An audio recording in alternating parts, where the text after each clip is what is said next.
এগুলির থেকে একটা জিনিস আমাদের বোঝা উচিত। এক শ্রেণীর মানুষ আমাদের সাথে তর্কে লিপ্ত হয় বা বোঝার চেষ্টা করে যে কোরআনে তো এইরকম এরকম আছে, কোরআনে তো এই পাওয়া যায়। কিন্তু তাদেরকে যখন বলি যে আপনি কোরআনে যে আছে ঠিক, কিন্তু এই কোরআন তো আপনার কাছে নাজেল হয়নি, নাজেল হয়েছে রাসূলের উপরে, আপনি তাকে দেখেন সে কী করেছে। আপনি 5 ওয়াক্ত নামাজ কোরআনে খুঁজে পান না, তাহলে আপনি কি মুহাম্মদ সাল্লাল্লাহু আলাইহি ওয়াসাল্লাম কোরআন ভালো বোঝেন? উনি 5 ওয়াক্ত নামাজ কোরআনে খুঁজে পেয়েছেন, আপনি পান না, এখন সেই জন্য দায়ী কে? কাজে এতখানি চালাকি করা ঠিক না। কোরআন আমাদের উপরে নাজেল হয় নাই, আর আল্লাহ বলেও নাই আতিউল্লাহ ও আতিউল কোরআনা। কি বলছে আল্লাহ? যে আল্লাহর আনুগত্য করো আর কোরআনের আনুগত্য করো, এই কথা কি আল্লাহ বলেছে কোথাও? বলছে কি আতিউল্লাহ আর রাসূলা। তো এখান থেকে তো আপনি বুঝতে পারেন যে আপনি কোরআন নিয়ে ঘাটাঘাটি করেন, এটা ভালো, আপনি জ্ঞান অর্জন করেন, কিন্তু সেটা নিয়ে আপনি রাসূলকে অবমূল্যায়ন করবেন, আন্ডার এস্টিমেট করবেন, এটা তো সম্ভব না। কথা বুঝতে পারছেন? আজ এগুলো খুব মাইনুটলি আপনারা জিনিসটা বিবেচনা করেন। আল্লাহ বলছেন আতিউল্লাহ ও আতিউর রাসূলা। এই আতিউর রাসূলা এই কথাটা কোরআনে 40 বার আল্লাহ বলেছেন, 40 বার। কিন্তু আল্লাহ একবারও বলেন নাই আতিউল্লাহ ও আতিউল কোরআনা, যে তোমরা আল্লাহর আনুগত্য করো আর কোরআনের আনুগত্য করো। তাহলে আপনারা কোরআন বুঝতে আমি নিষেধ করি না, কিন্তু কোরআন বুঝতে গিয়ে রাসূলের চাইতে বেশি বোঝার চেষ্টা করেন না, এইটা বলছি আমি। কথা বলতে পারছেন? রাসূল, তারপর সিনিয়র সাহাবী। এই জন্য রাসূল এবং সিনিয়র সাহাবীরা কি করেছেন সেটা আপনারা জেনে সেইভাবে আমল করেন। এখন কেউ বলতে আমরা জানবো কেমন করে, কেমন করে জানবেন তা আপনি জানেন। আপনার যদি বিশ্বাস না হয় তা আপনি যা বোঝেন তাই করেন। আমাদের বিশ্বাস যে আল্লাহ রসুল সিনিয়র সাহাবীরা সঠিক পথে ছিলেন এবং নবী রসুলদের কার্যক্রমকে আল্লাহ সুরক্ষা দেন, এটা কোরআনে বলা আছে। সব নবীদের, শুধু মোহাম্মদ আকরাম না। আমরা ইব্রাহিম আলাইহিস সালামের জীবনী এখনও পাচ্ছি, কোনো ভুল আছে? আদম আলাইহিস সালামের জীবনী আমাদের কাছে আছে, কোনো ভুল আছে? এগুলি আল্লাহ সুরক্ষা দেন।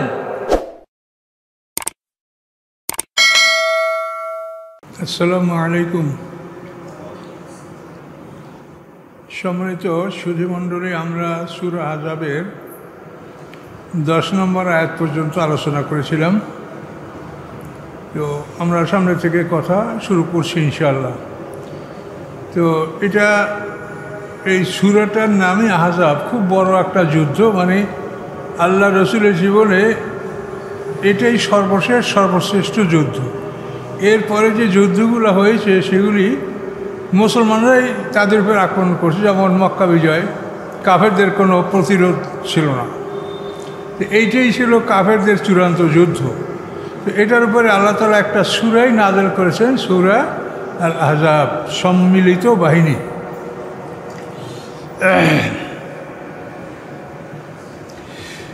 আউযু বিল্লাহি মিনাশ শাইতানির রাজীম, বিসমিল্লাহির রহমানির রহিম। হুনালিকা উবতুলিয়াল মুমিনুনা ওয়া যুলজিলু জিলজালান শাদীদা। আল্লাহ বলেন, ওই সময়ে মুমিনদেরকে পরীক্ষা করা হয়েছিল। এই কঠিন যুদ্ধের সম্মুখীন করে আল্লাহ মুমিনদেরকে পরীক্ষার সম্মুখীন করেছিলেন। ওয়া যুলজিলু জিলজালান শাদীদা, এবং তারা জিলজালা মানে কম্পন, তারা কেঁপে গিয়েছিল কঠিন ধরনের কম্পনের মাধ্যমে। কঠিন ধরনের কম্পন তাদেরকে কাঁপিয়ে তুলেছিল, অত্যন্ত ভয়ঙ্কর। তারা থরথর করে কাঁপতেছিল,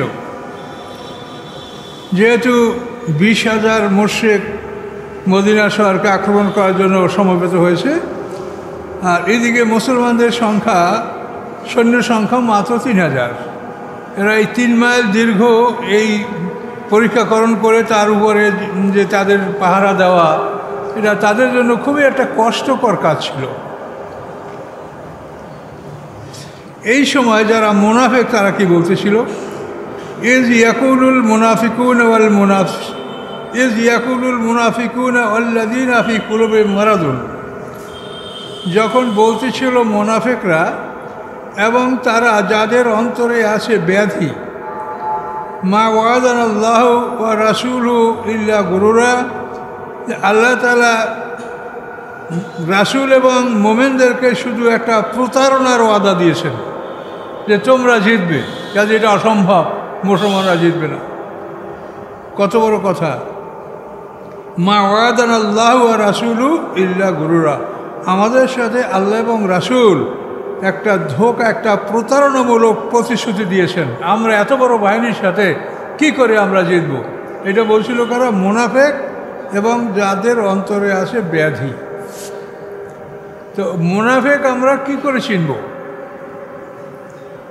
মুনাফিক তারা সব সময় রোজা, নামাজ, হজ, যাকাত সব কিছুই তারা পালন করে। যেমন আব্দুল্লাহ ইবনে উবাই, সে সবসময় আল্লাহ রসুলের সাথে সামনের কাতারে নামাজ পড়তো। এমনকি আল্লাহ রসুল জুমার খুতবা দেওয়ার আগে আব্দুল্লাহ ইবনে উবাই দাঁড়াইয়া নিজে কিছু উদ্বোধনী ভাষণ দিত। কিন্তু এই উদ্বোধনী ভাষণ তার বন্ধ হলো উহুদের যুদ্ধে, যখন তার নেতৃত্বে 300 সৈন্য ছিল। এই 300 সৈন্য নিয়ে যখন সে যুদ্ধ না করে প্রত্যাহার করে মদিনায় ফিরে আসলো, এরপর থেকেই জুমায় যখন সে দাঁড়ালো, সাহাবায়ে কেরাম তার জামা টেনে ধরে বলল, তুমি বসো, তোমার রাসূলের সামনে উদ্বোধনী বক্তৃতা দিতে হবে না, তুমি বসো। তাকে বসানো হলো। তো মুনাফিক কারা এটা আমরা জানবো না, কিন্তু আল্লাহ রাসূল এটার ব্যাখ্যা আমাদেরকে দিয়েছেন। আল্লাহ রাসূল বলেছেন, আরবাউ মানকুন্না ফিহে কানা মুনাফিকান খালেসান, 4টা স্বভাব যাদের মধ্যে পাওয়া যাবে তারা হবে খাঁটি মুনাফিক। 4টা। ইজা হাদ্দাসা কাযাবা, কথা বললে কথার মধ্যে সে মিথ্যা কথা বলবে। ওয়াইজা আহাদা গাদারা, মানুষ সাথে প্রতিশ্রুতি দিলে সে প্রতিশ্রুতি ভঙ্গ করবে। ওয়াইজা উতুমিনা খানা, তার কাছে কোনো কিছু আমানত রাখলে সে আমানতের খেয়ানাত করবে। ওয়াইজা খাসমা ফাজারা, যখন সে তর্ক বিতর্কে লিপ্ত হবে তখন সে অশালীন কথাবার্তা বলবে। এই 4টা স্বভাব যদি কোনো মানুষের মধ্যে পাওয়া যায় তা আল্লাহ রসুল বলছেন সে খাঁটি মুনাফিক। এবং এই হাদিসের সামনে কথা বলা আছে, ওয়াইন সাল্লাহ সামা ওয়া জামা আন্না মুসলিম, যদি সে রোজা রাখে, নামাজ পড়ে এবং নিজেকে মুসলিম ভাবে, তবুও এই লোকটা খাঁটি মুনাফিক, এর মধ্যে বিন্দু মাত্র ঈমান নাই। এবং মুনাফিকের স্থান হলো আল্লাহর কোরআন বলেছেন, ইন্নাল মুনাফিকিনা ফি দারকিল আসফালি মিনান নার, মুনাফিকরা জাহান্নামের একেবারে তলদেশে অবস্থান করবে। যে আমানতের খেয়ানাত কথাটা দেখেন। এই যে দেখেন এই রাষ্ট্রীয় ব্যবস্থা, এই রাষ্ট্রীয় ব্যবস্থায় যারা দায়িত্বশীল তারা জনগণের সেবা করবে, নির্দিষ্ট ভাতা বেতন তারা গ্রহণ করবে। কিন্তু এখানে এতই লুটপাট হচ্ছে, আপনারা দেখতেই পাচ্ছেন চোখের সামনে। এরা সবাই হাজি। আমাদের দেশের নেতারা এক সিঙ্গেল হাজি না, এরা ডবল, ট্রিপল, কোয়াড্রিপ্লিকাল কত হাজি যে এরা বলার সীমা নাই, এরা হাজি। কিন্তু আমানতের খেয়ানাত, সব জাতীয় সম্পদ খেয়ানাত করছে। এভাবে ছোটোখাটো ব্যাপারেও অনেক খেয়ানাত আমরা দেখতে পাই। মাদ্রাসা, মসজিদ, বিভিন্ন প্রতিষ্ঠানেও যারা সামান্য কিছু অর্থের হিসাব কিতাবে জড়িত থাকেন তাদের মধ্যে এটা পরিলক্ষিত হয়। তো এগুলি রোজা নামাজ আপনি যাই করেন, আপনি রোজা নামাজ হলো আপনার নিজেকে পরিশুদ্ধ করার জন্য। এখন রোজা করলেন, নামাজ করলেন, আপনি নিজে পরিশুদ্ধ হতে পারলেন না, আপনি চুরি করবেন, খেয়ানাত করবেন, তাহলে বোঝা গেল যে আপনার রোজা নামাজ বিফল হয়েছে, এটা ফলপ্রসূ হয়নি।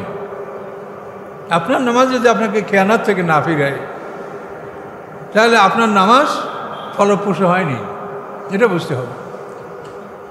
তাহলে আমরা এই বিষয়গুলি নিয়ে সতর্ক থাকব। তার কারণ আমরা আল্লাহর সামনে যখন যাব, অত্যন্ত একটা ভয়ঙ্কর দিন আমাদের সামনে, 50,000 বছরের সমান একটা দিনে আল্লাহ মানুষের হিসাব গ্রহণ করবেন।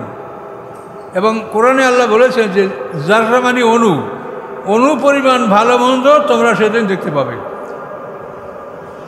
ছোটোখাটো পাপের হিসাব আল্লাহ নেবেন না সেটা আলাদা, কিন্তু তোমরা দেখতে পাবে। সামাই আমাল মেসকালা জাররাতেন খায়রা ইয়ারাহু, মানে কি সে উহা দেখতে পাবে।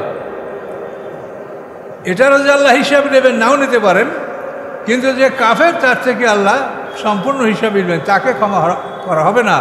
কিন্তু মোমেনদেরকে আল্লাহ বলছেন তোমরা বড় বড় অপরাধগুলি না করলে আমি তোমাদের ছোট গুনাহগুলি আমি ক্ষমা করে দেব।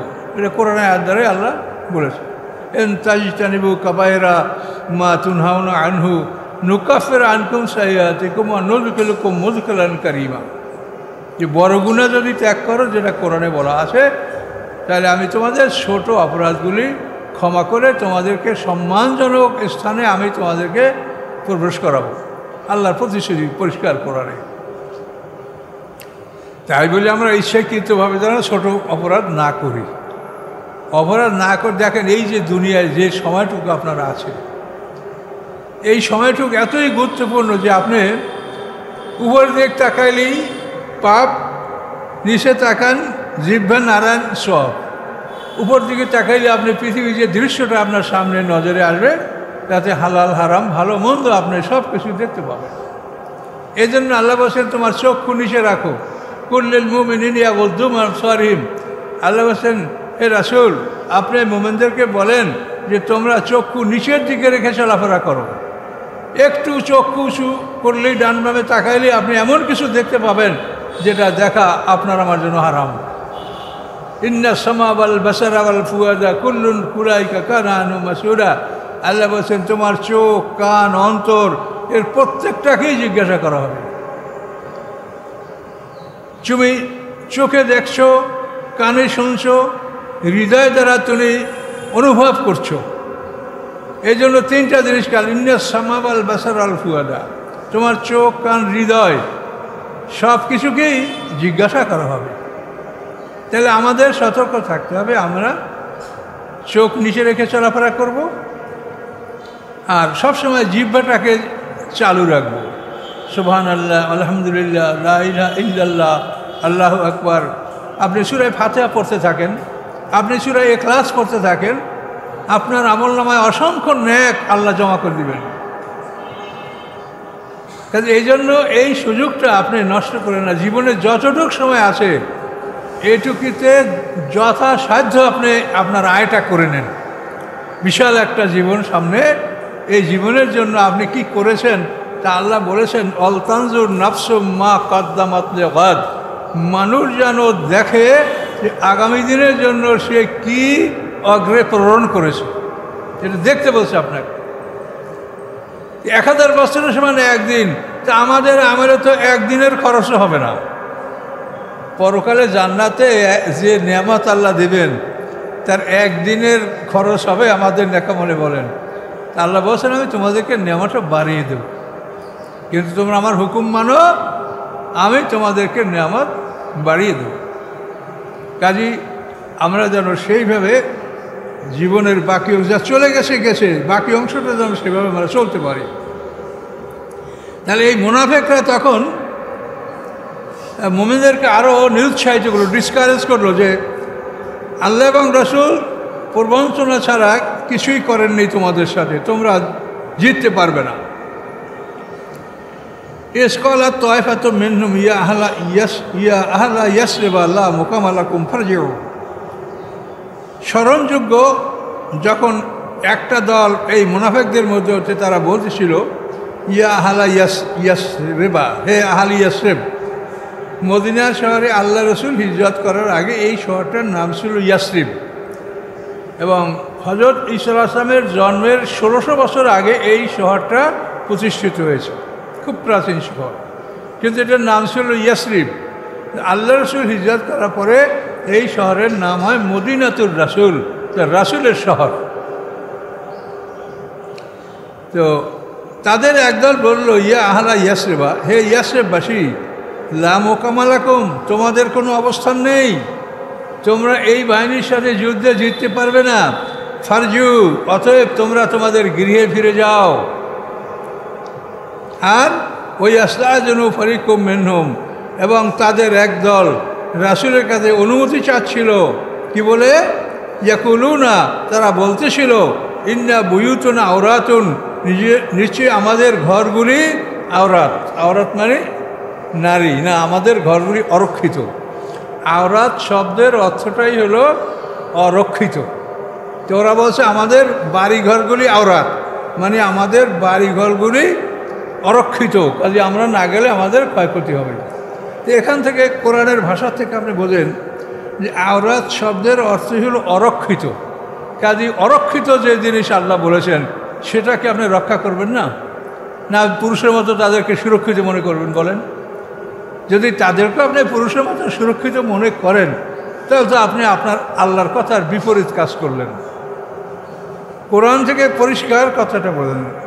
ওরা বলল কি যে আমাদের ঘরগুলি আওরাত। আল্লাহ বললেন কি অমাহিয়াবে আওরাত, তাদের ঘরগুলি আওরাত না, অর্থাৎ অরক্ষিত নয়। তাদের ঘরগুলি ঠিকই আছে, তারা তালাবদ্ধ করে আসে বা দায়িত্ব দিয়ে আসে। এই রিদুনা ইল্লা ফেরারা, তারা আর কিছু চায় না পালানো ছাড়া, তারা পালাবে। এই জন্য বলে আমাদের ঘরগুলি অরক্ষিত, আমাদের ঘরগুলি অরক্ষিত। তো এখন এখান থেকে আপনি একটু বুঝে নেন, কোরআন আমরা পড়ে তো যাচ্ছি অহরহ, কিন্তু কি বলছে আল্লাহ তা তো আমরা বুঝতে পারছি না। আপনাদেরকে বলি আমরাই না, আমরা অন্তত একটা 100 বার পড়েছি, তারপর মনে হয় যেন সে হাতের থেকে অনেক কিছু আমাদের বোঝার বাকি আছে। সত্য কথা বলছি, এই এমনই এক কোরআন। তাহলে আল্লাহ যখন নারীদেরকে বললেন অরক্ষিত, তাহলে এদেরকে সুরক্ষা দিতে হবে। এখন কতকটা সুরক্ষা তারা নিজেরা দিবে তাদের পোশাকের মাধ্যমে। তারা এক্সপোজ করবে না, এক্সিবিট করবে না, প্রদর্শনী করবে না, তারা শালীন পোশাক পরবে এবং চলাফেরা করবে। তারপরও পুরুষদেরকে বলা হয়েছে যে মুহররম ছাড়া যেন তারা দূরে কোথাও বের না হয়।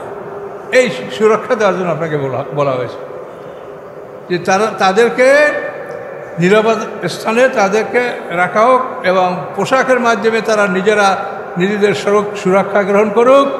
আর মুহররমরা তাদের চলাফেরার সাথে তাদের হেফাজত দায়িত্ব মুহররমরা নেবে। সফরের রাস্তা, অর্থাৎ যতখানি পথ চললে সফর হয়, মুসাফির হয়, এতখানি পথে নারীদেরকে একাকী চলার জন্য অনুমতি আল্লাহ দেন নেই, যেহেতু তারা অরক্ষিত। তবে কিছু জিনিস আছে, যেমন আল্লাহ রসুলের জমানায় ইসলাম এই রাষ্ট্রে যে একটা শান্তি প্রতিষ্ঠিত হয়েছিল, সেই সময় অনেক নারীরা নিজেরা মুহররম ছাড়াই ইরাক থেকে মক্কা মদিনায় হজ করতে আসছে এবং গেছে নিরাপদে। কিন্তু আল্লাহ রসুলের জমানাটা পার হয়ে যাওয়ার পরে এটা আর থাকে নেই। এই জন্য ওলামায়ে কেরামরা নারীদেরকে মসজিদে যাওয়া, জুমার নামাজ পড়া, ঈদের নামাজ পড়া, এটা সম্পর্কে তারা একমত হয়েছে। যেগুলি নারীদের উপরে আল্লাহ ফরজ করেন না, এগুলি থেকে নারীরা গৃহে সাবধানে থাকাই তাদের জন্য ভালো। আচ্ছা, আল্লাহ বলেন এই যে মুনাফিকরা ভয় দেখাচ্ছে যে তোমরা ফিরে যাও, ওয়ালাউ দুখিলাত আলাইহিম মিন আকতারিহা, আল্লাহ বলেন যে মদিনা শহরের চারদিক থেকে যদি তাদের উপরে শত্রু প্রবেশ করত, তাহলে কি হতো? সুম্মা সইলুল ফিতলাতা, তারপর তাদেরকে যদি বলা হতো যে তোমরা তোমাদের পূর্বাবস্থায় ফিরে যাও এবং এদেরকে আক্রমণ করো, আতাওহা, তাহলে অবশ্যই তারা সে কাজে অংশগ্রহণ করত। আমা তারাব্বাসু বিহা ইল্লা ইয়াসীরা, এবং সামান্য সময়ও তারা অপেক্ষা করতো না। এখানে আল্লাহ বলছেন যে ওরা মোমেনদেরকে সরে যেতে বলছে, কিন্তু এমন যদি হয় যে মদিনা শহরের চারদিক থেকে আক্রমণ শুরু হয়েছে, তখন যদি ওদেরকে বলা হয় যে তোমরা এখন আত্মরক্ষার জন্য কাজ করো, তখন ওরা কিন্তু সবাই কাফের হবে, মুসলমানদের বিপক্ষে তারা কাফেরদের পক্ষ অবলম্বন করে যুদ্ধ করবে। এই মুনাফিকরা ওয়ালাকাদ কানু আহাদুল্লাহ, অথচ তারা আল্লাহর সাথে প্রতিশ্রুতি দিয়েছিল মেন কবল, ইতিপূর্বে, লা ইউওয়াল্লুনা আল-আদবারা, কোনো অবস্থায় তারা পিঠ প্রদর্শন করে পলায়ন করবে না। ওয়াকানা আহাদুল্লাহ মাসউলা, এবং নিশ্চয়ই আল্লাহর সাথে যে প্রতিশ্রুতি করা হয় এগুলি অবশ্যই জিজ্ঞাসাবাদ করা হবে, যে কি প্রতিশ্রুতি দিয়েছ, কি করেছ, কি করো নাই। আল্লাহ বলেন কুল, আপনি তাদেরকে বলেন, লা ইয়ানফাকুমুল ফিরারু ইন ফারারতুম মিনাল মাউতি আবিল কাতলে, আপনি তাদেরকে বলেন উপকার করবে না তোমাদের পলায়ন, তোমরা পলায়ন করে আত্মরক্ষা করতে পারবে না, মিনাল মাউতে, মৃত্যু হতে, আবিল কাতলে, অথবা কতল হতে, ওয়াইজাল্লাহ তোমার তাউনা ইল্লা কালিলা, বরং তোমরা যদি মাঠ থেকে পলায়ন করো, তোমরা সামান্য সময় পৃথিবীর ভোগ বিলাস তোমরা করতে পারবে, তারপরেই তোমাদের মৃত্যু আসবে এবং কঠিন হিসাবের সম্মুখীন তোমরা হবে। আল্লাহ বলেন কুল, আপনি তাদেরকে জিজ্ঞাসা করেন, মানজাল্লাযী ইয়াসিমুকুম মিনাল্লাহ, কে আছে সে যে আল্লাহ হচ্ছে তোমাদেরকে রক্ষা করবে। এর আরাদাবেকুম সুআন, যদি আল্লাহ তোমাদের কোনো ক্ষতি চান, আর আরাদাবেকুম রাহমাতান, অথবা আল্লাহ যদি তোমাদেরকে কোনো কল্যাণ দান করতে চান, কে এটা ঠেকাতে পারবে? ওয়ালা ইয়াজিদুনা লাহুম মিন দুনিল্লাহি ওয়ালিয়্যান ওয়ালা নাসিরা, এবং অবশ্যই পাবে না তারা আল্লাহর মোকাবেলায় কোনো রক্ষাকারী বন্ধু এবং না কোনো সাহায্যকারী। আল্লাহ বলেন, কদ ইয়ালামুল্লাহুল মুওয়াফফিকিনা মিনকুম ওয়াল কায়িলিনা লিকাওমিহিম হালুম্মা ইলাইনা। আল্লাহ বলেন, অবশ্যই আল্লাহ তাআলা জানেন ওদেরকে যারা বাধা দেয় আল্লাহর পথে যুদ্ধের জন্য। মুমিনদেরকে, দুর্বল স্তরের মানুষদেরকে ওরা বাধা দেয় যে তোমাদের যাওয়ার দরকার নাই, ধ্বংস হয়ে যাবে, যেও না। আবু সুফিয়ানের নেতৃত্বে 20,000 সৈন্য নিয়ে ওরা মদিনা আক্রমণ করছে। পরাজিত হলে তোমাদের একটাকেও ছাড়বে না, এখন সব কতল করে ফেলবে আবু সুফিয়ান। এভাবে তারা বাধা দিত, ভয় দেখাত। অল কাইলিনা, এবং তারা ছিল বক্তা, আহ্বায়ক, লিইখওয়ানিহিম, তাদের ভাইদের জন্য, হালুম্মা ইলাইনা, আমাদের কাছে আসো, আমাদের কাছে আসো। মুনাফিকরা নিজেদেরকে ডাকত। ওয়ালা ইয়াতুনাল বাসা ইল্লা কালিলা, তারা সামান্য সারা যুদ্ধে অংশগ্রহণ করে না। সুবিধা বলতে সেখানে একটু অংশগ্রহণ করে, কিন্তু কোনো মারাত্মক যুদ্ধে এই মুনাফিকরা অংশগ্রহণ করে না। আসে হাতান আলাইকুম, তোমাদের উপরে তারা চরম লোভী। ফাইজা জাল খাউফু, যখন তাদের উপরে আসে ভয়, কোনো ভয়ের দৃশ্য আসে, রাইতাম, হে রাসূল, আপনি দেখতে পাবেন তাদেরকে, ইয়ানজুরুনা, তাকাচ্ছে তারা আপনার দিকে, ইয়ানজুরুনা ইলাইকা, তারা আপনার দিকে তাকাচ্ছে, তাদুরু আয়ুনুহুম, তাদের চোখগুলি ঘুরপাক খাচ্ছে। ওই ব্যক্তির মতো যার উপরে মৃত্যুর বেহুশি এসেছে, মৃত্যুর কারণে যার উপরে মানে অচেতনতা আসছে, এই মৃত্যুর অচেতনতার ফলে তার চক্ষুটা যেভাবে ঘুরপাক খাচ্ছে, নড়ছে, এইরকম তাদের চক্ষু ঘুরপাক খাচ্ছে ভয়তে, এরকম দেখতে পাবেন। কিন্তু ফায়দা জাহাবাল খাবো, যখন তাদের ভয় চলে যায়, সালাকু কুম্বে আসনাতেন হেদাদেন, তখন তোমাদেরকে তীক্ষ্ণ জিহ্বা দ্বারা আক্রমণ করে। তীক্ষ্ণ জিহ্বা মানে তীক্ষ্ণ ভাষা দ্বারা তোমাদেরকে আক্রমণ করে। আসে হাতার আল খায়ের, মালের প্রতি কঠিন লোভী। উলাইকা, এরা এমনই মানুষ, লাম ইউমিনু, যারা ঈমান আনে নেই। ফাহাবাতাল্লাহু আমালাহুম, তাদের আমলগুলি আল্লাহ বিনষ্ট করে দিলেন। ওয়াকানা যালিকা আল্লাহ ইয়াসিরা, এবং এই কাজ আল্লাহর উপরে অতি সহজ যে মুনাফিকদের আমলগুলি তিনি নষ্ট করে দিবেন। তাহলে মুনাফিকদের নামাজ, রোজা, তাদের আমল, এটা আল্লাহ তাআলা নষ্ট করে দিবেন। ইয়াহসাবুনা আল আহজাব লাম ইয়াযহাবু, তারা ধারণা করেছিল যে এই বাহিনী চলে যাবে না, এই 20,000 বাহিনী মক্কা আক্রমণ করেছে, এরা চলে যাবে না, এরা মদিনাকে ধ্বংস করে ছাড়বে, এটা তারা ধারণা করেছে। আর তাদের মনের ইচ্ছেটা কি ছিল? ওয়াইয়াতিল আহজাব, যদি এই সম্মিলিত বাহিনী এসেই যায়, ইউয়াদ্দুনা, তারা কামনা করত, লাওয়ান্নম বাদুনা ফিল আরাবে, হায় তারা যদি মদিনা শহরের না থেকে দূরে গ্রামে অবস্থান করত, গ্রামে থাকতো। ইয়েস আলুনা আম্বাইকুম, সেখান থেকে তারা তোমাদের খবর জিজ্ঞাসা করত যে যুদ্ধের অবস্থা কি। শহরে না থেকে তারা গ্রামে থাকতো আর তোমাদেরকে জিজ্ঞাসা করতো কি অবস্থা, খবর কি। আলাউকান ফীকুম মা ক্বাতালু ইল্লা কালিলা, যদি তারা তোমাদের মধ্যে অবস্থান করত তবুও তারা সামান্য ছাড়া বেশি যুদ্ধ তারা করতো না। এই মুনাফিকদের স্বভাব আল্লাহ এখানে বর্ণনা করলেন। আমরা 20 নম্বর আয়াত পর্যন্ত চলে আসি। এখন আহজাব যুদ্ধের বাকি অংশটা আমরা আজকে দেখে আলোচনা করা যায় কিনা ইনশাআল্লাহ। আমরা গত সপ্তাহে আলোচনা করছিলাম যে ওরা খন্দক ভরট করে শহরে উঠতে চেষ্টা করছে, মদিনার ভিতরে ঢুকতে চেষ্টা করছে, ব্যর্থ হয়েছে, এবার তারা মারা গেছে, তারপর তারা এভাবে ফিরে গেছে। এই যে ভয়ঙ্কর অবস্থাগুলি আমরা গত সপ্তাহে আলোচনা করেছি। তো এই অবস্থার পরে ওরা মনোবল হারিয়ে ফেলছে, যে ওরা বলে যে আমরা মদিনায় এই দৃশ্য জীবনে কোনো দিন দেখি নাই, যে শহরকে এরকম পরীক্ষা খনন করে শহরকে এভাবে আটকানো হয়।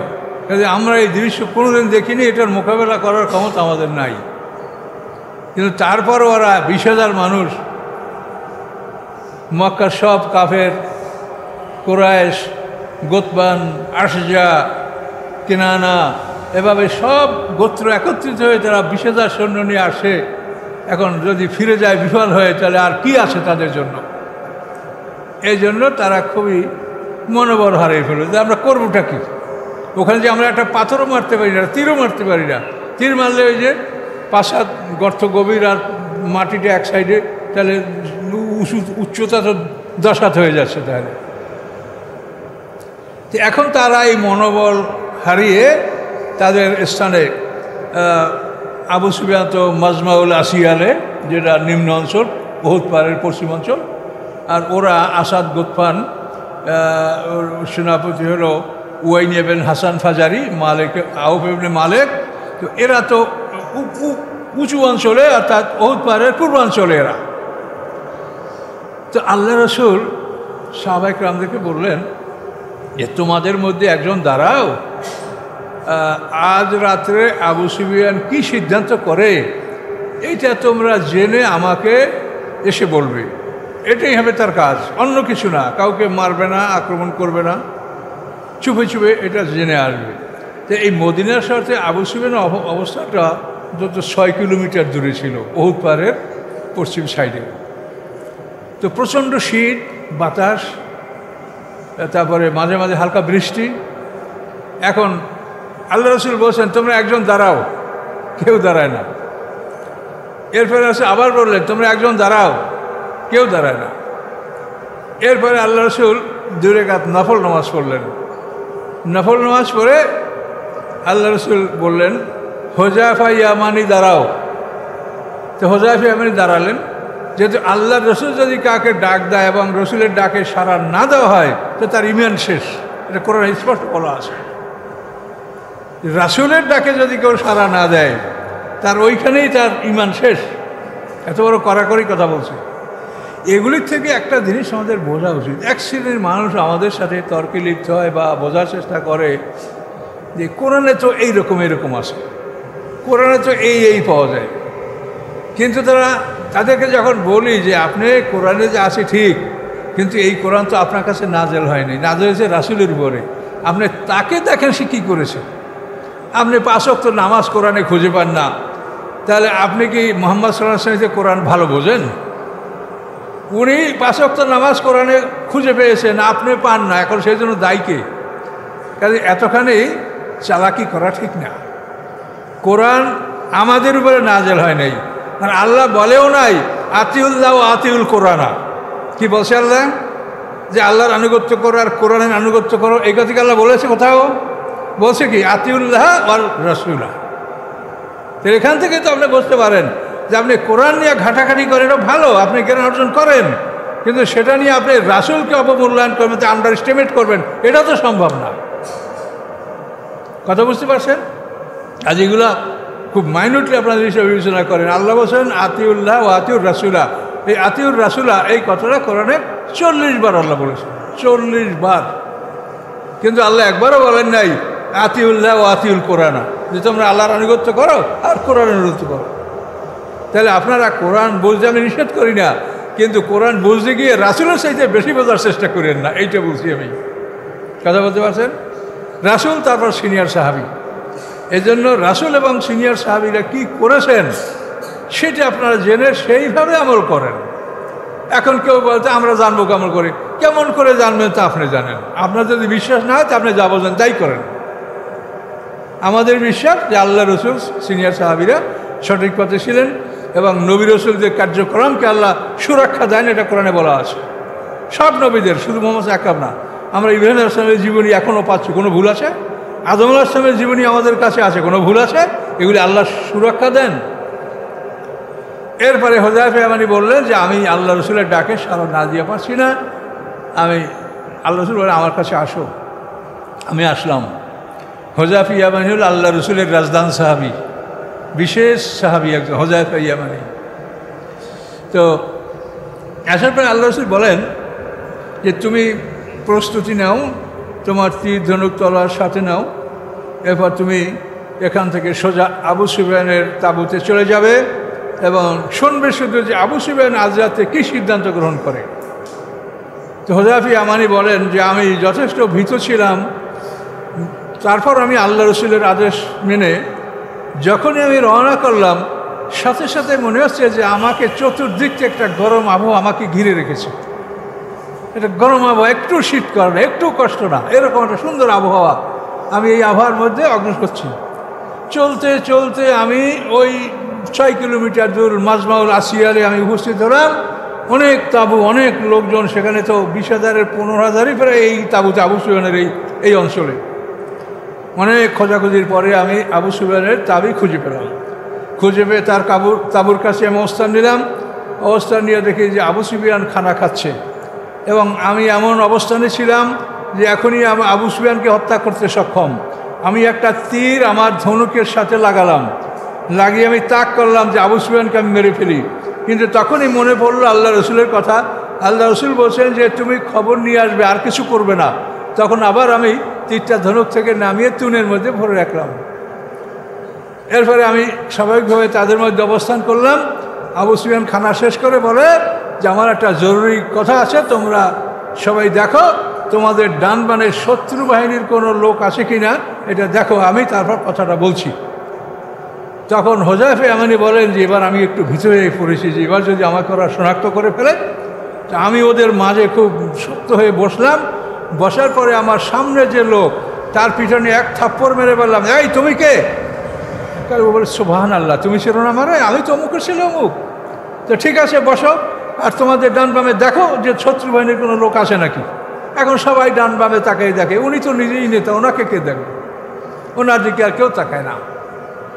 এই হুযায়ফা ইয়ামানি আল্লাহ রসুলের অত্যন্ত বিশ্বস্ত সাহাবী ছিলেন। মুনাফিকদের তালিকা উনি জানতেন, এটা উমর ফারুকও জানতেন না। উমর ফারুক হুযায়ফা ইয়ামানিকে বলে, হুযায়ফা তোমার কাছে মুনাফিকদের তালিকা আছে, তুমি একটু আমাকে বলো যে ওই তালিকায় কি আমার নামও আছে নাকি? উমর ফারুক হুযায়ফা ইয়ামানিকে বলছে। মদিনায় কোনো লোক মারা গেলে, সন্দেহভাজন লোক মারা গেলে উমর ফারুক অপেক্ষা করতেন যে হুযায়ফা ইয়ামানি তার জানাজায় হাজির হয় কিনা। হুযায়ফা ইয়ামানি হাজির হলে উমর ফারুক হাজির হতেন সন্দেহভাজন ব্যক্তিদের ব্যাপারে। এতখানি সম্মানের অধিকারী ছিলেন হুযায়ফা ইয়ামানি। উনি এভাবে বলার পরে এখন আবু সুফিয়ান বলল যে আমি 1 মাস পর্যন্ত এত চেষ্টা করেছি, এখন আমাদের রেশন ফুরিয়ে গেছে, গবাদি পশু, ঘোড়া, উটের খাবার ফুরিয়ে গেছে, প্রচণ্ড ঝড় বৃষ্টি, লোকরি ভেজে গেছে, চুলা ধরানো যাচ্ছে না, কি করে আমরা এখানে থাকবো বলো? আমাকে মরে যাব? আমরা কি করব বলো? তাহলে আমরা এখন চলে যাব, আগামীকাল সকালে আমরা চলে যাব, আগামী বছরও আমরা যুদ্ধ করব। নেতাদের কথা তো এরকম, আগামী বছর আমরা যুদ্ধ করবো। ঠিক আছে, সবাই খুব খুশি যে হ্যাঁ জানাব, এটা আপনার কথা, আমরা একমত, আমরা এখন আর এখানে যুদ্ধ করতে পারবো না। এই সিদ্ধান্ত নিয়ে আবু সুফিয়ান তাদেরকে বিদায় করলেন, ব্রেকআপ করলেন, যাও। তো এভাবে সবাই চলে আসলো। হুযায়ফা ইয়ামানি বলেন আমিও বের হলাম। আমি ধীরে ধীরে যখন আবার রওনা করলাম, তখন আমার দেহের চারদিকে মনে হচ্ছে যে একটা এয়ার কন্ডিশন, একটা গরম আবহাওয়া আমাকে ঘিরে রেখেছে। হাঁটতে হাঁটতে আমি আবার সেই 6 কিলো রাস্তা হাঁটতে হাঁটতে আল্লাহ রসুলের কাছে উপস্থিত হলাম। এসে দেখি আল্লাহ রসুল নামাজ পড়তেছেন। নেতৃত্ব কাকে বলে দেখেন, নেতৃত্ব কাকে বলে? আমাদের নেতারা কোন রিসোর্টে থাকে আর কোন ইন্টারন্যাশনালে থাকে আমরা খবর রাখি না। আমরা একটু রাস্তার উপরে চাটাইও পাই না। এই তো আল্লাহ রসুলের অবস্থা দেখেন, তিনি সাহাবীকে পাঠিয়ে দিয়েছেন আর তিনি দাঁড়িয়ে নামাজ পড়ছেন। হুযায়ফা ইয়ামানি বলেন আল্লাহ রসুলের নামাজ শেষ হওয়া পর্যন্ত অপেক্ষা করলাম। অপেক্ষা করার পরে আল্লাহ রসুল আমাকে দেখে বলেন, হুযায়ফা কী খবর? আমি বলি, ইয়া রাসূলুল্লাহ, ভালো খবর, ওরা আগামীকাল সকালে চলে যাবে।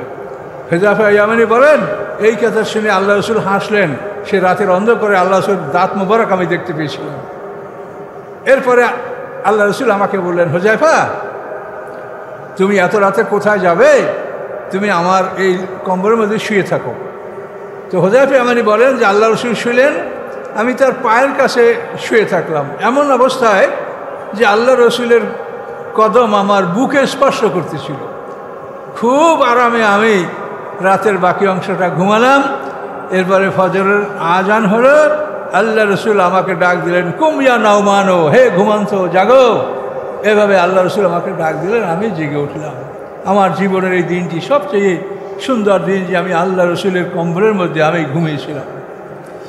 তো এভাবেই পরের দিন দেখা গেল যে আবু সুফিয়ান তার উটের উপরে সবার হয়ে উটকে তাড়াতে শুরু করছে, অথচ তার রশি খোলা হয়নি। রশি খোলার আগেই সে উট হাঁকাচ্ছে মক্কার দিকে।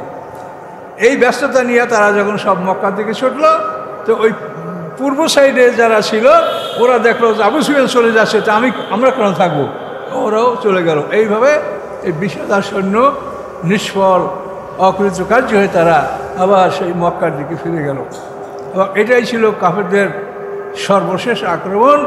এই আক্রমণের পরে কাফেররা আর কোনোদিন মুসলমানদের বিরুদ্ধে যুদ্ধ করতে, অ্যাগ্রেসিভ অ্যাটাক যে তারা করবে, এটা আর তারা করতে সাহস পায়নি। এরপরেই আল্লাহ রসুল যে অন্যান্য টুকটাক যুদ্ধগুলো করেছেন সেটা সামনে পর্ব, সেগুলো ইনশাল্লাহ আসবে। কিন্তু এরকম কাফেরদের বড় কোনো আক্রমণ হয়নি। এরপরে আল্লাহ রসুল খায়বারের যুদ্ধ করেছেন, অন্যান্য ছোটোখাটো যুদ্ধ করেছেন। এরপর অষ্টম হিজরিতে তো এগুলো, ষষ্ঠ হিজরিতে, সপ্তম হিজরিতে হুদায়বিয়া, তারপরে হুদায়বিয়ার পরে খায়বার, এরপরেই অষ্টম হিজরিতে মক্কা বিজয়।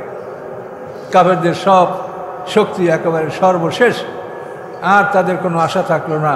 এবং আল্লাহ বলে দিয়েছেন আলিয়াউমা ইয়াসাল্লাযিনা কাফারু আন দীনিকুম, আজকের দিনে কাফেররা তোমাদের দিন থেকে সম্পূর্ণভাবে নিরাশ হয়ে গেল, যে আর কোনো দিন তোমাদেরকে তোমাদের দিন থেকে ফিরানোর চেষ্টা তারা আর করবে না। তো সম্মানিত সুদী, এভাবেই জঙ্গে আযাবের সমাপ্তি। কিন্তু এর মধ্যে আনুষঙ্গিক কিছু কথাবার্তা আছে, সেগুলোও জরুরি। এই যুদ্ধে বিশিষ্ট একজন আনসার আওস গোত্রের নেতা সাদ ইবনে মালিক রাদিয়াল্লাহু তাআলা আনহু শাহাদাত বরণ করেছেন। সাদ ইবনে মালিক, সাদ ইবনে মুআযও বলা হয় আর সাদ ইবনে মালিক বলা হয়। তো এই সাদ ইবনে মুআয রাদিয়াল্লাহু তাআলা আনহু, তার সম্পর্কে কথিত আছে যে তার ইন্তেকালে আল্লাহর আরশ কেঁপে উঠেছিল। এতই গুরুত্বপূর্ণ একজন সম্মানিত সাহাবী ছিলেন সাদ ইবনে মুআয। সময় শেষ? হ্যাঁ, দু-তিন আছে। আচ্ছা, ওই তাড়াহুড়ো করে তো কথা বলা যায় না। তো এই সাদ ইবনে মালিক, সাদ ইবনে মুআয রাদিয়াল্লাহু তাআলা আনহু যুদ্ধ চলাকালীন অবস্থায় তার মায়ের সাথে দেখা করতে গেলেন। তার মা ছিল বনু হারেসের তাঁবুতে। শুধু তার মা না, সমস্ত নারীরা আল্লাহ রসুল তাদেরকে এক জায়গায় একটা তাঁবুতে রেখেছিলেন, যে আমরা যুদ্ধে যাব। মদিনা থেকে ওই পাহাড়টা মোটামুটি কয়েক কিলো দূরে হবে, 2-3 কিলো।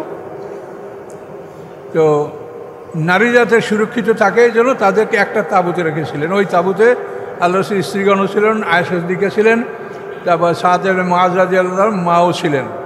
তো সাদ ইবনে মুআয রাদিয়াল্লাহু তাআলা ওই তাঁবুতে গেলেন, গিয়ে তার মাকে খবর দিলেন। তো তার মা সে বলে, বেটা তুমি আমার এখানে কেন? যে মা আপনাকে একটু দেখতে আসছি। তার মা বললেন যে বেটা আমাকে দেখতে হবে না, তুমি আল্লাহ রসুলের পাহারার দায়িত্বে আছো, সেই দায়িত্বেই থাকো, যাও। তখন মায়ের কাছ থেকে উনি চলে আসলেন। তো আয়েশা সিদ্দিকা তার মাকে বললেন যে সাদ ইবনে মুআয রাদিয়াল্লাহু তাআলার যে লঘু বর্মটা, এটা এই পর্যন্ত হাফ হতো। তো আয়েশা সিদ্দিকা বললেন যে আমার ভয় হচ্ছে যে তার যে এই হাতাটা পুরোপুরি নাই, লৌহ বর্ম, এটাই কোথার থেকে কোনো তীরের আঘাত লেগে যেতে পারে। সে যদি একটা পুরো হাতার লৌহ বর্ম পায় তো সেটাই তার পরিধান করা উচিত, এটা আয়েশা সিদ্দিকা বললেন। তো এর পরপরই খবর আসলো যে সাদ ইবনে মুআযের হাতে, তার ডান হাতে তীর বিদ্ধ হয়েছে, তীর লেগেছে। এবং আফরা নামক এক মহিলার এক দুর্দর্শ এক মোশরিক, সেই ওর একটা তীর সাদ রাদিয়াল্লাহু তাআলা ডান হাত থেকে হাত মারাত্মকভাবে জখম হয়ে গেছে। জখম হয়ে যাওয়ার পরে হযরত সাদ রাদিয়াল্লাহু তাআলা আনহুকে মদিনার মসজিদে পাঠানো হলো। সেখানে রাফিদা নামক এক মহিলা, সে জখমদেরকে চিকিৎসা করতেন, সেই মহিলার চিকিৎসায় তাকে সেখানে মদিনার মসজিদে রাখা হলো। এইভাবে সাদ ইবনে মুআয রাদিয়াল্লাহু তাআলা যখন এইভাবে জখম হলেন, তখন তিনি আল্লাহর কাছে দোয়া করলেন যে আল্লাহ, ওরা আমাকে আঘাত করেছে, তো কাফেরদের যদি এটা শেষ যুদ্ধ হয়, যে তারা আর যুদ্ধ করতে পারবে না, তো এই আঘাতে আপনি শাহাদাত দান করেন আমাকে। আর যদি ওরা আবারও আক্রমণ করবে এরকম সম্ভাবনা থাকে আপনি জানেন, তাহলে আপনি আমাকে বাঁচিয়ে রাখেন, আমি আল্লাহ রসুলের পাহারাদারির জন্য করতে পারি। 2 3 নম্বর তিনি বললেন, আল্লাহ ইহুদি বনু কুরাইজা, যাদের কথা আমি ইতিপূর্বে বলেছি বিশ্বাসঘাতকতা করেছে, যে ইহুদি বনু কুরাইজা বিশ্বাসঘাতকতা করেছে, এই বিশ্বাসঘাতকতার বিচার না দেখে যেন আমার মৃত্যু হয় না। এই 3টা দোয়া সাদ ইবনে মুআয রাদিয়াল্লাহু তাআলা করেছেন। এই 3টা দোয়া আল্লাহ তার কবুল করেছেন। এই যুদ্ধের পরে কাফেরদের আর আক্রমণ হয়নি, তিনি এই আঘাতে শাহাদাত বরণ করেছেন। আর ইহুদি বনু কুরাইজার যে কী রায় হবে, এই রায়টা তিনিই দিয়েছেন। আল্লাহ রাসূল তার উপরে দায়িত্ব দিয়েছিলেন যে বনু কুরাইজার ফয়সালা তোমাদের নেতা আনসারদের সাদের মাস করবে। এটা আমরা সামনের আলোচনা ইনশাআল্লাহ শুনতে পাবো। এখন আর সময় নেই, যারা কাবলা জুমা পড়েন নাই তারা 4 রাকাত কাবলা জুমা আদায় করুন এবং প্রত্যেকেই একটু যথাসময়ে আসার চেষ্টা করবেন, যেহেতু এই তাফসীরের আলোচনা যদি আপনারা ধারাবাহিক না শুনেন ছুটে গেলে আর মিলাতে পারবেন না, কষ্ট হবে। এই জন্য অনুরোধ থাকলো আপনাদের কাছে।